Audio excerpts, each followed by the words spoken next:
The story begins with a group of explorers sailing in the middle of the South Atlantic Ocean. On that ship was a weather officer named David. His job was to study the weather. They were heading toward a small island in the middle of the ocean. The government sent David there to observe the changing weather on that island. He had to stay there for a whole year. After collecting a year's worth of weather data, he would return home. He was given enough food and supplies for 1 year. After many days of travel, they finally reached the island. They used a small boat to get to the shore. The island was completely deserted. Not even a single bird could be seen. There was only one lighthouse and a small wooden house. That was where David had to live. Before him, another weather officer named Robert lived there. But his duty was over now. He had stayed alone on the island for a year and collected weather data. Now David would stay for a year and Robert would return with the ship. When the team entered the house, they were shocked. There was no sign of Robert anywhere. His belongings were scattered all over the room. Then the captain and David thought that maybe he was inside the lighthouse. Without wasting time, they went there. The lighthouse looked strange. It was surrounded by sharp wooden spikes, as if someone had sealed it from the outside so no one could enter. They knocked on the door several times, but no one answered. Finally, they pushed the door open and went inside. There they met a man named Gruner. When they asked him about the old weather officer Robert, Gruner said he was dead. He went to the sea and never came back. The captain and David were both shocked. After hearing this, the captain said, "If you want, you can return with us." But David refused to go back. He wanted to complete his mission and earn a big payment from the government. So the captain gave him a gun for protection. He warned David that the island did not look safe. Then the ship left and they promised to return after 1 year. After they left, David cleaned and organized the small house. Later that night, he found a diary in a drawer. It belonged to Robert, the old officer. The diary had strange notes about the island. It mentioned some mysterious creatures, but the writing was not clear. Some pages were incomplete. There were also rough sketches of strange animals. David could not understand why Robert drew them. Maybe he was lonely and did it to pass time. On one page, there was a picture of Robert's wife. David kept reading until he fell asleep. The next morning, he started collecting weather data. When he went near the sea, he saw some rocks arranged in a strange pattern. There were seashells placed between them. It looked like some kind of ritual. David thought maybe Gruner made them. He ignored it and went back to work. While using his binoculars, he saw someone standing near the lighthouse with Gruner. But when he blinked, the person was gone. He tried to look again, but saw nothing. Maybe it was just his imagination. That night, while David was working, someone knocked on his door. He thought it was Gruner. He called his name, but there was no reply. He picked up a lamp and walked slowly toward the door. Suddenly, he heard strange sounds. Those sounds did not belong to any human. Then he saw a horrifying sight. A strange hand was reaching under the door. It was not human at all. David froze in fear. He ran to the basement and hid there.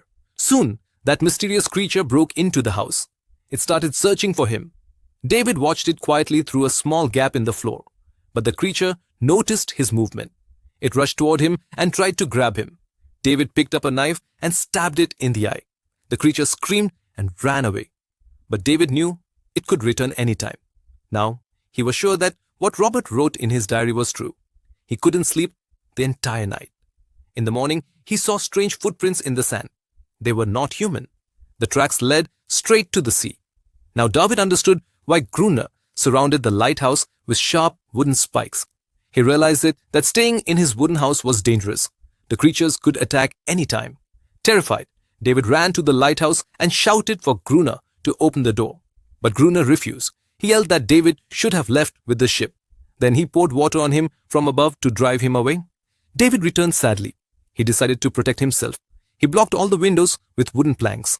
He surrounded the house with spikes and placed old papers and books outside the door. He poured oil on them to make a fire trap in case the creature came again.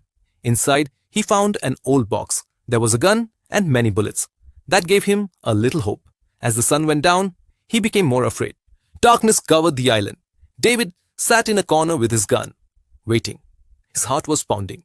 Then he heard a strange noise outside. He looked through the window and froze. Many creatures were crawling out of the sea. They were heading toward his house. They started hitting the door. David began shooting. Some creatures fell and died. He thought the rest would run away after hearing the gunfire. But instead, they became even more violent. So David set fire to the papers outside. The flames scared them. They ran back into the sea, but the fire spread to his wooden house. The door caught fire, and soon the whole house was burning. David wrapped himself in a blanket and ran outside. He hid behind a big rock near the lighthouse. His hand was badly injured during the shooting. Then it started raining heavily. The rain slowly put out the fire. By morning, his house was completely destroyed. Now, if David wanted to survive, he had to go to the lighthouse. He took his rifle and hid between the rocks near it. He waited for Gruner to come out to fetch water. When Gruner stepped out, David followed him. But suddenly, a strange creature attacked him. It was guarding Gruner. David fought it off. Just when he was about to shoot, Gruner shouted, "Stop!" He said, "That creature is my pet." David stopped and made a deal. "If you want to keep this creature alive, you must let me stay in the lighthouse." Gruner agreed because David had food and gunpowder. Before sunset, they returned to the lighthouse and slept. The next morning, the creature gently licked David's wounded hand. When he woke up, the wound was healed. David was shocked. He wanted to know more about that creature. He wanted to show it to the world.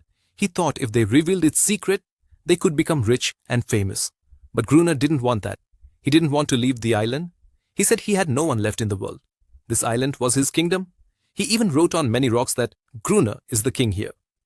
David couldn't understand why this creature obeyed Gruner. Then Gruner told him the truth. Once, he caught it in his fishing net. It was small and helpless. He saved its life. Since then, it stayed with him and obeyed him. But Gruner was cruel. He treated the creature badly. Every night, he forced himself on it. Once, the creature attacked him, but he punished it so brutally that it became his slave forever. Now David also understood why those sea creatures attacked every night. They came to rescue their companion. But Gruner never let that happen. The creatures couldn't attack in daylight because sunlight burned their skin. David wanted to escape the island. He couldn't stay there anymore. That evening, Gruner told him to get ready with his gun. The creatures could attack anytime. They turned on the lighthouse light and waited. Soon, hundreds of creatures came out of the sea. They started climbing toward the lighthouse. Gruner kept firing at them. David was too scared. He hid inside, ignoring Gruner's calls. He fainted in fear. Gruner fought alone all night. In the morning, he threw water on David's face to wake him. He shouted, "If you want to live, you must kill them too. Otherwise, I will throw you out of the lighthouse. You must obey me, fetch water, do the chores, and guard the light with me at night." David had no choice. He started obeying Gruner. But one thing he hated the most was watching Gruner torture that female creature every day.